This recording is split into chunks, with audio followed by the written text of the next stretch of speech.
In the end, they were all Fredo. 10 Thoughts on Succession by Matt Ruby. That's me.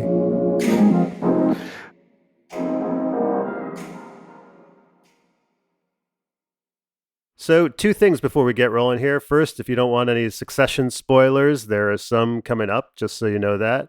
And second, we're going to kind of change up the format of what we usually do here. Brought in producer Jeremiah McVay, and I want to talk about Succession, the HBO show that just wrapped, and 10 thoughts that I've had. And I've been listening to a lot of podcasts and reading articles about it. And I think it's kind of a good format, the podcast sort of recap discussion of a show. So I thought we'd give it a whirl. Does that sound good, Jeremiah? Sounds great to me. All right. I like the enthusiasm. All right. So number one, I think the first thing I want to mention is how much as viewers, we all need to look in the mirror and examine our own hypocrisy. When watching a show like Succession, the other one that comes to mind is White Lotus, which I would label both these shows as sort of like we're mocking the rich and like pointing out all their foibles and what, terrible people they are in many ways. Yet at the same time, I feel like there's a lack of acknowledgement of how much we're getting off on watching their lifestyle, how much these shows are built on these exotic locales and the fancy trips and destinations and clothes and helicopters and all the rest of it. And so I feel a little bit like as viewers, there's like we're wanting to have our cake and eat it too, that we're wanting to hate these super rich people and, fuck the 1% and all that shit. But then we're also actually wanting to consume all the things that they're consuming vicariously through them. And so I just think there's a little bit of, I can't think of a better word than hypocrisy for us as viewers, as we're sort of mocking yet also greedily consuming their lifestyles. Right. I don't disagree with that necessarily, but I do think it's important to note that these shows, what they do is show these people as miserable. So it's a real punching up. And both of those shows are also in their way satire, I think. So I think that, sure, there is an element of like, as you said, getting off on the trappings of being rich. But I think the thing that is cathartic about watching the show is being like, oh, money doesn't buy you happiness. These people have shitty lives and they hate everybody around themselves, including themselves. So. Sure, I agree with that. And I think as viewers, yes, all of this feels good. I mean, nothing feels better than like seeing these gorgeous destinations and, all the rich stuff while also getting the moral superiority hit that we get from like, oh, and look at how terrible they are. I would never be like that. And I think it's also, it's part of what makes it so entertaining, and I think it's also in how these shows are shot and the, choices made by the director and the showrunner. They're very luxurious shows to consume. So for us to be, sort of mocking luxury while I would say consuming these shows that are in a way a luxury item.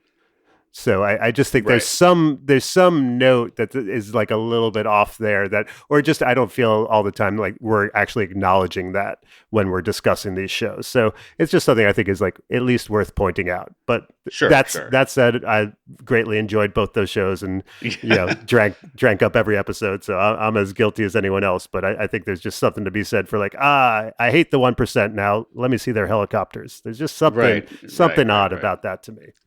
I get it. I do think that there is an escapist element to it that most of us can't afford this stuff. So it's our only way to experience it is vicariously through these characters. And maybe that is a little hypocritical, but I think most people aren't going to get that chance. But do we want to move on to your next thought? Let's do it. Number two, I was just getting vibes of two of my favorite movies of all time. First one is The Graduate. Which I love, the Dustin Hoffman and Bancroft movie from, I think it's 1968. And just that final scene of them on the bus after, the spoiler for The Graduate and I'll tell you the other movie after The Graduate. But like that scene where they spoil the wedding, they run out of the church and then they get on the bus and how that final shot just lingers on them after that feeling of after you get what you want, and almost every other movie and show cuts right there with the climactic finale and the hero gets what they want. But in The Graduate, it doesn't end there. We stay with them on the back of the bus, and this, my interpretation is like slowly dawning on them. What have they done? Mm-hmm. What is the cost here? What is the outcome? Do I even really belong with this person or want to be with this person? Sort of the aftermath of running away, of like, well, where did I wind up? And I think there's something beautiful about that. And in Succession, what we have is Tom and Shiv in the limo at the end, where Shiv has made the fateful decision to, kind of stab her brother in the back, leaving Tom to be the one in charge. And Tom, sort of coming back, and this sort of devil's bargain that they've made with each other, and him reaching out his hand and her not holding it, but just sort of lightly resting it atop his hand, and how we're kind of, in my mind, left with that similar feeling like, okay, they both made their choices and quote unquote got what they wanted, but are they happy? Is this really what they wanted? What is the end game here? And how we're left to linger on that sort of sense of mystery and melancholy in a way that I thought was really neat, and I think was an overt reference to The Graduate. I heard the director, I forget his name, talking about that and actually mentioning that analogy. Mark Mylod, I think. I'm not sure if that's pronounced correctly, but yeah, that's him. And then the other film, The Godfather 2, another one of my favorite movies of all time. And, spoiler alert ahead for that. If you haven't seen The Godfather 2 yet, why are you even listening to this podcast? Go watch The Godfather 2. Like, come on. And The Graduate, honestly. Yeah, both of them. Literally two of my top 5 movies of all time. And to me, that is the Michael Fredo dynamic, which I think we even saw some of the Michael Kendall sort of comparisons in the penultimate episode. Him at the church giving the eulogy reminded me of Michael at the end of Godfather 1, when the baptism's happening and all the families, the 5 family heads are getting murdered and all the assassinations are going on. I felt like there was some references going on there. And then in this one, Kendall and Roman in the conference room, and versus Michael and Fredo in Cuba, when Michael realizes that Fredo has betrayed him and, hugs him close and kisses him and is, I know it was you. And, he can't murder him yet, but it's the end of their relationship. It's frayed, and it's this combination of like family and a hug and loyalty, but also with violence underpinning it all. And I felt that way when Kendall hugged Roman and actually just pushed his stitches up against his shoulder to the point where and Roman has this whole sort of BDSM background that we know about, where and was abused by his father, so pain equaling love, and this connection between them, and Kendall on some level almost giving him what he wants by being violent with him, and then that twisting in that final conference room blowout scene where he lunges at him and tries to choke him, which just visually looks so much like that scene in Godfather 2 where, Fredo and Michael are, just sort of hugging, but it's also the end of their relationship in some way. And I just thought it was interesting to see those notes and to kind of feel that influence, from, of Jesse Armstrong and how he kind of inserted those things into the show in a way that I thought was really interesting. Yeah, I think this is a good call on these. I think the power of those 2 movies, because they're also 2 of my favorite movies. I mean, come on, they're undeniable classics. They're beloved. But I think the power of them is that I didn't specifically think of those moments or those references, but I do think I have those so internalized that somehow I still got that emotional impact as if I did, if that makes sense. I think I internally knew that this was referencing The Graduate without even thinking about The Graduate specifically somehow. My one thing I would point out is what I think is interesting is that the Graduate moment and the Shiv and Tom moment, I think, are thematically parallel, whereas I think for the most part, the Fredo moment from Godfather 2, the Kiss of Death scene, and Kendall and Roman's confrontation is more thematically contrasting in a way, because Al Pacino is in such absolute control of himself, and it's a very calculated thing, and Kendall is acting from primal instinct, it seems. And maybe you're right. Maybe there is some part of him that's like, it's a loving thing, even as it's meant to harm his brother, because everybody in the show seems to know his proclivities towards equating pain with pleasure. So I don't know. But I thought it was an interesting point. And we know that Logan abused Roman. So, and Yeah, Roman desperately wants his father's love. So in his mind, it's all wrapped up. But yeah, I agree. Right. I think what we have is Kendall kind of wishes he was Michael or visualizes himself as Michael. But what we're seeing in this episode is that in the end, they're all Fredo. And Yes. so you have Kendall maybe trying to pull a Michael Corleone type power move on his brother. Yet in the end, it backfires on him, and Roman, and him just kind of turn into children again in the end. I think that's the scene in their mother's kitchen is, recreating them as children. And I think in the end, in the boardroom, when they start, wrestling with each other and getting violent with each other, they're just children. They're, as Logan says, they're not serious people. They're children. Right. Because they've never been raised properly and, matured. Absolutely. Good call on those references, I think. All right, let's move on to number 4, which is, I think, how much this is one of those shows that's quote unquote about business, but it's what really dumb people think business is like.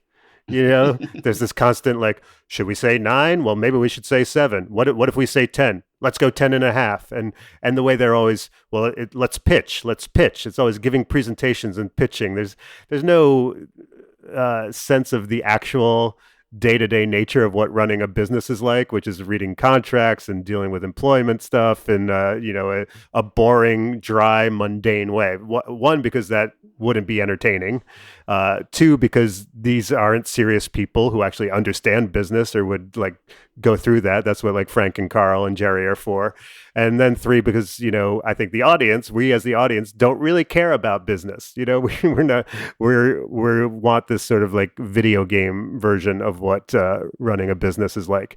And then I think the other thing is like, how much they're constantly just going on handshake deals. Like, to me, if you want a big business lesson from Succession, get it in writing is the lesson, because they're constantly just sort of like wink wink deals and like, oh, Mencken will take care of us later, or Shiv and Mattson being like, oh, he kind of like promised me CEO, but did he? And so they keep winding up in these situations, and like I always think of like Wile E. Coyote. They keep finding out there's no ground underneath them because they never have any of these deals put down in writing. They're always just trading on favors in a way that I don't think is, again, how actual smart business people would ever operate. Right.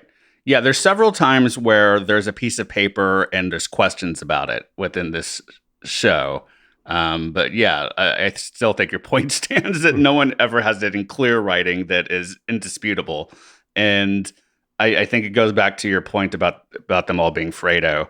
And basically, they never grew up. They're all play acting at being adults and at being business people. And they don't really know what they're doing. So why would they show them knowing what they're doing? But it also, in a way, the way you described it, it reminds me of like The Office or something, of that show. Like, they had a party every week, basically. It was always it could have been called The Office Party most weeks of that show. Like, they rarely showed them actually doing work. They're just pranking each other or having like the latest birthday party or something, or retirement party or whatever the hell they were doing on that show. But it's still entertaining. Yeah, no, I think that's a great call. Like, Kendall thinks he's Michael Corleone, but he's actually Michael Scott. I'll buy that. All right, let's move on. Number 5, just the phrase "pain sponge," which is something that Mattson says to Tom when he's, trying to make the call on whether to bring him aboard. He's like, I need a pain sponge. And it's beautiful writing, great phrase. And for me, immediately called to mind one of the people in our society that I hate the most, who's Roger Goodell, the commissioner of the NFL. And something I've come to terms with in my own way is like, the reason I hate him is because that's what he's there for. He's there to absorb all the hatred that would otherwise be targeted at the NFL owners who he works for, who are all these Yeah. billionaires, many of them openly right wingers, many of them children of wealthy people akin to the characters in Succession. Some of them seem to be rather racist, blackballing Colin Kaepernick, so many terrible rancid decisions, and forcing Roger Goodell to sort of be the face of it and absorb, like the lightning rod that absorbs all that criticism, so they get to just float around under the surface in their yachts and jets. And I feel like, to me, it was like this great crystallization in one phrase of, what Roger Goodell is to the NFL owners is what Tom is going to be to Mattson, and that role, and how. And then I think the question is, where else is that happening in society? Where else are we sort of throwing our ire at someone who's really just a shield for someone else? Mm-hmm. Yeah, I don't have much to say on this. I just wanted to point out that this is not the first time I've heard you reference this. Like, I think you brought up Roger Goodell being, I mean, now you have the word for it, pain sponge for the owners. So I just find that interesting. Yeah. Well, and it's similar to Tom. He gets paid, $40 million a year or whatever to just, go take the slings and arrows from everyone else. So I guess it's good work if you can get it. Right. All right, let's move on. So what I've seen in a few different places is people ranking the characters on Succession, sometimes who you'd want to have most. I saw the most vile to least vile, that sort of thing. So I want to enter in with the 3 most underrated people involved with the show that I haven't heard discussed in any of those conversations. And the first one is Nicholas Breitel, the guy who wrote the score, because I think it's probably the best musical score I've ever seen in any TV show. And it's just, and I think there's a couple of things. One, like just the original piece, how it sort of combines this, Baroque sort of classical sort of vibe with these hip hop beats in a way that's sort of old money and new money, and modern culture mixed together. And then just all the variations on it, how it can be slow, how it can be fast, how it can be, sort of tell a story in different ways. And I think, just how that music has been used throughout the show has been really impressive. You want to chime in on that, or should I go through all 3? Well, I could just say that, first of all, I think it's Nicholas Britell. Fair enough. But and I kind of have a connection to him. What? My ex's brother was friends with him, and I actually designed Nicholas Britell's wedding website when he got married. Get out. When I was doing that for a little while back in the day. Neat. So I remember him being a nice guy in my limited interactions with him. He was in a band once, right? Do you know about that? I don't know about that, but I totally believe it. Mm-hmm. Yeah. But yeah, I think he's great. His work on this is great. His work with Barry Jenkins is great. He did the scores, of course, for Moonlight and If Beale Street Could Talk, which I think is one of the best scores of recent years. And he's done plenty of other work too. I think he did the score for the recent Andor series, Star Wars series on Disney Plus.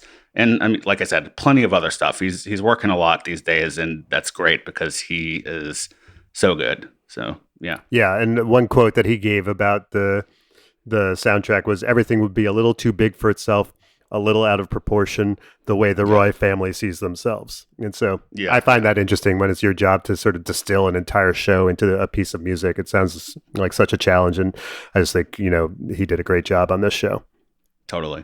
The next person I think is underrated sort of person involved with the show is Michael Schulman, who wrote that New Yorker profile about Jeremy Strong. I think it was between seasons 2 and 3, maybe between 3 and 4, I forget. But like the psychodrama just around Jeremy Strong as an actor who's brilliant in this show, his method approach, how much it was annoying to everyone else on the show and all the other actors, and that tension that almost seems to mirror the characters on the show, and the resentment and yet affection at the same time going on between him and the other cast members. And I feel like that story and the aftermath of it was almost like another half season of Succession in its own way, if you were really obsessive about the show. Yeah, I think that was between the 3rd and 4th season, because I think it came out like around the time of that episode where Kendall almost died in a pool. And so there was speculation because of the big profile and that the character was going to be killed off Mm. and wasn't going to be in the next episode or something like that. So yeah, I think it came at the end of season 3. Gotcha. And then the other sort of underrated person, which I guess is actually like a group of people, is the cinematographers who shoot the show. Patrick Capone, Christopher Noor, and Andrij Parek. Hope I'm saying that properly. But I think when I hear people discussing the show, there's a lot of talk about how incredible the acting and writing is, and then a little bit on the directing, but I rarely hear the cinematography mentioned. And I think it's such like a huge player in the show, how it's almost shot in this documentary style, but with like, things are out of focus and there's rack pulls and like camera pans. And it's almost like you're another person in the room as this is happening. And I think so much of the show is actually just people in a room talking, yet it injects sort of this motion and energy throughout the show in a way that's part of what gives it such a unique vibe, in a way that I think is, to me, like there's a real like filmmaking lesson to be taken there of how like sort of cinematography can impact a show and take it from like feeling like a play into feeling like something that's energetic. Yeah, absolutely. I agree totally about the cinematographers, the camera people being such an integral part. But I do want to say, I think we should add in there the editors, because they shoot this multicam often, I think, and shoot a lot. So those editors have their work cut out for them, I think, in assembling this show and getting it to work as well as it does. I think they do a lot of finding the right moments from all these takes that while being directed precisely, a lot of it is still, from my understanding, a little reliant on chance of like just capturing the moments. And so I think those editors have to find those and pull them out and really highlight them. And they do a sensational job. For sure. And then I think also like how the funeral scene, I think that entire scene was shot with only like 4 cameras and one and in long takes.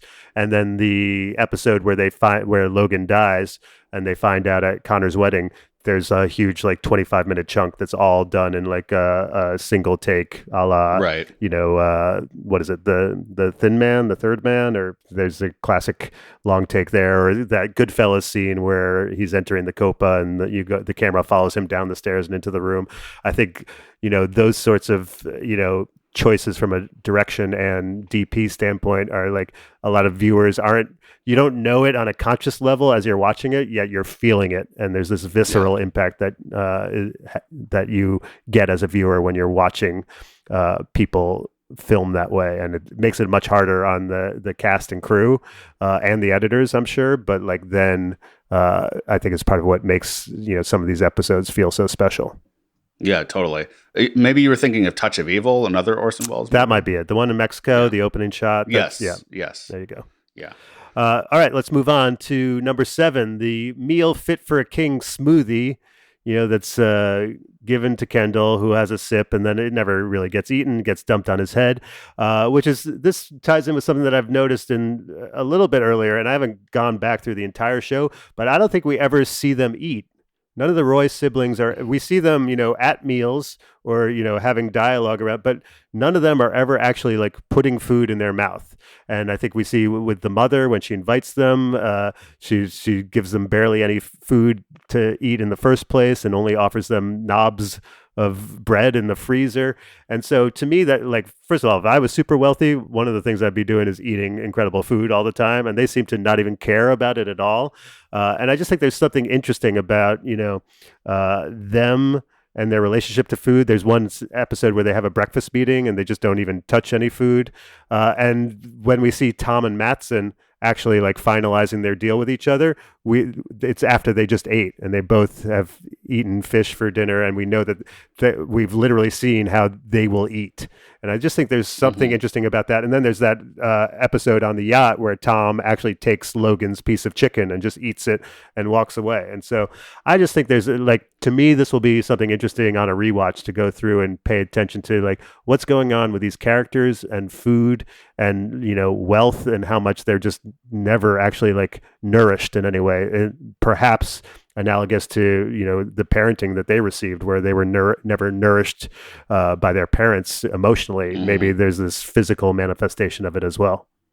Yeah. Yeah, it's not something I'd ever really noticed till you pointed it out. But I can definitely remember Tom eating, but I can't necessarily remember anyone else eating. Maybe Greg. And they definitely all drink. Greg eating the sushi. Remember? Yeah. No one else. Tom is never eating, and Greg eats the sushi. No, Tom does eat.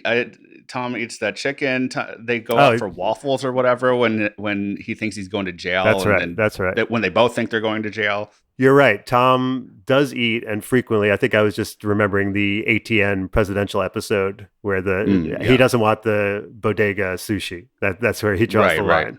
Right. But otherwise, you're right. He does eat throughout.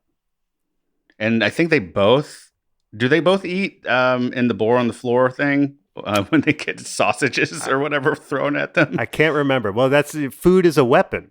Yes, yes, totally. So, but I don't recall. Like I said, it's going to be interesting to go. It was only something I picked up on this season. I'm like, I got to go back. But like in my head, I can't remember any scene where I'm actually seeing them eat. Right.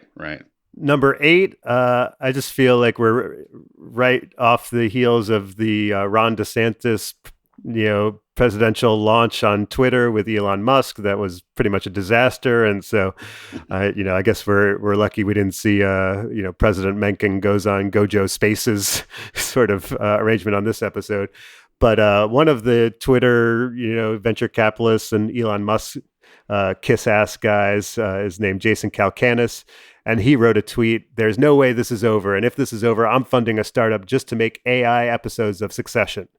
And I just thought that was hilarious because I think that's exactly what Kendall is going to do next. He's going to fund a startup to make AI bullshit art, based on the news or whatever's popular. And, just to me, we don't need to dive too deep into AI stuff, but like how all these money people in suits and tech bros are convinced AI is going to take over art. Whereas I feel like this entire show has proven what we love is something that robots can't make, how it's written, how it's acted, and the entire, sort of ensemble collaboration here is humanity making a stand for itself. Yeah, I saw those tweets.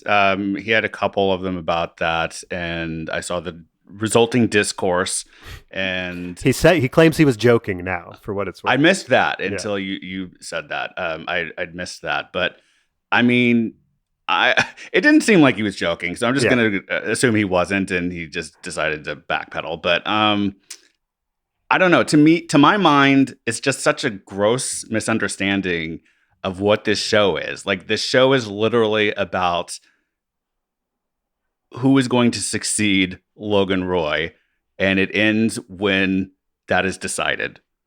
I mean, why? There's not more show. It's called Succession. Succession has happened. It's done. And we've talked about it in previous episodes of this show, how much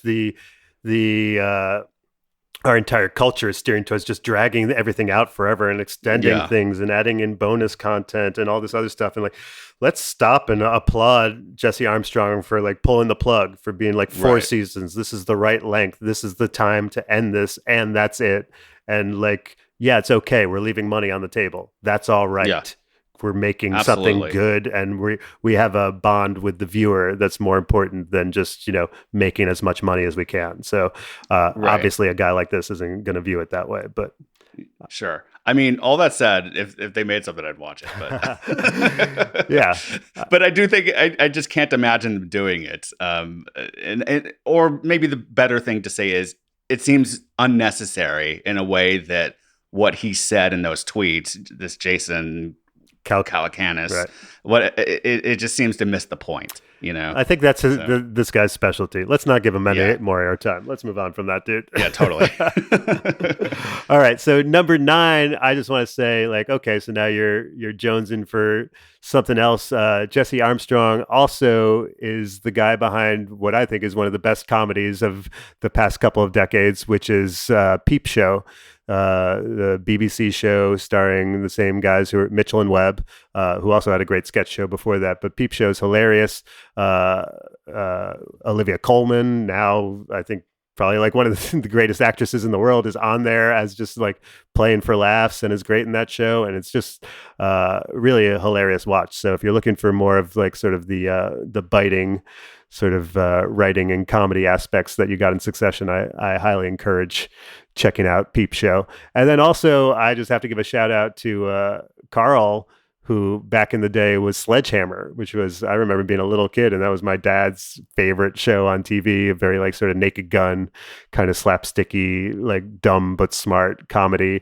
So if you want to dig into Carl when he was younger. And then I guess we could mention Fisher Stevens in Short Circuit, which I don't know if that's still an allowable movie to watch. I think it's cancelable territory these days, but you want to see Hugo Fisher Stevens back when he was in his prime, who, by the way, was married to Michelle Pfeiffer when they were both younger, which is crazy to me. Oh, wow. But yeah, so I think it's interesting, to kind of dive into the previous lives of some of the people involved in this show.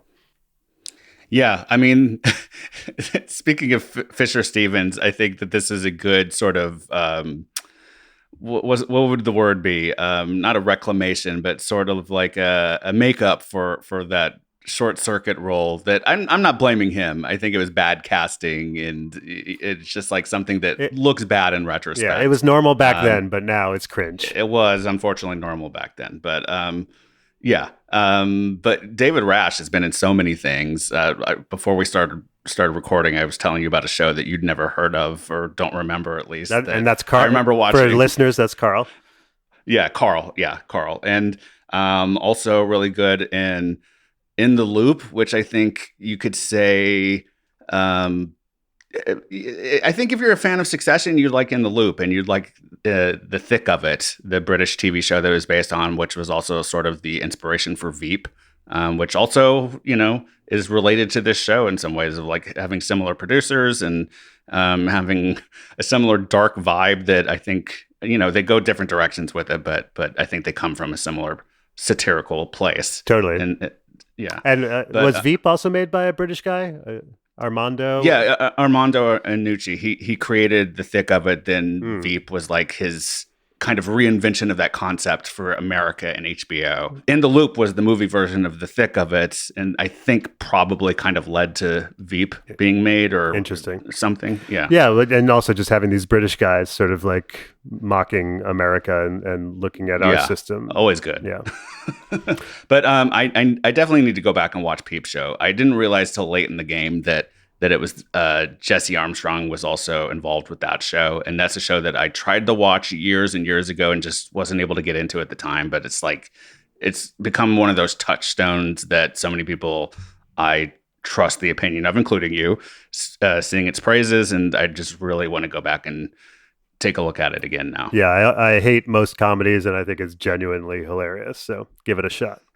All right, and then let's move on to number 10, final thought on Succession.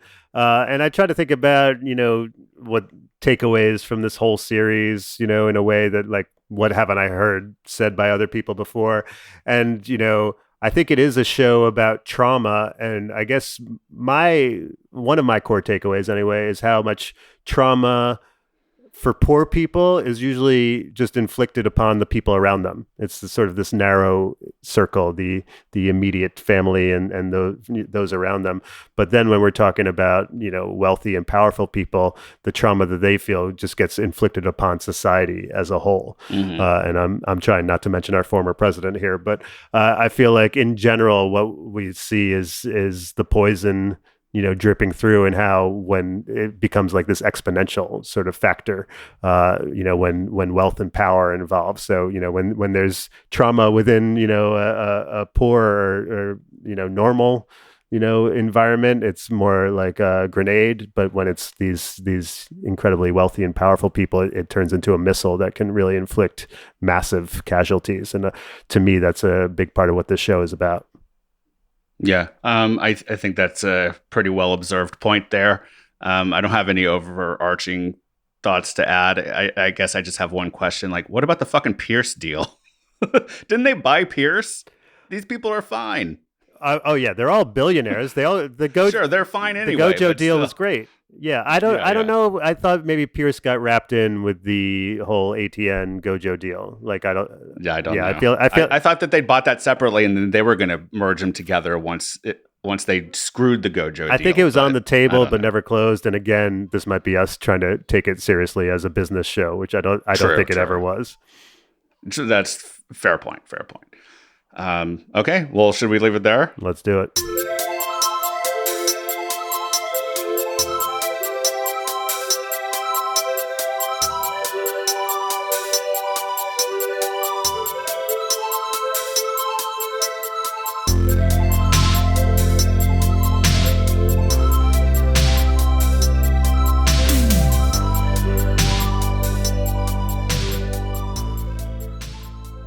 You can subscribe to or follow this show just about anywhere you listen to podcasts. If you have a moment, please rate and review the show on Apple Podcasts, Spotify, Good Pods, or anywhere else that allows you to do that.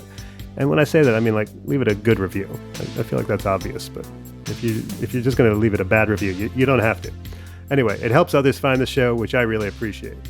If you want to reach out to me directly, you can email me at mattruby@hey.com. That's mattruby@hey.com.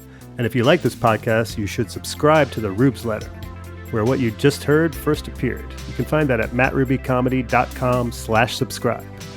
And while you're at mattrubycomedy.com, you can also find links to my Instagram, Twitter, YouTube, and TikTok, where I post clips of my stand-up and other stuff too. Thanks so much for listening. I appreciate it.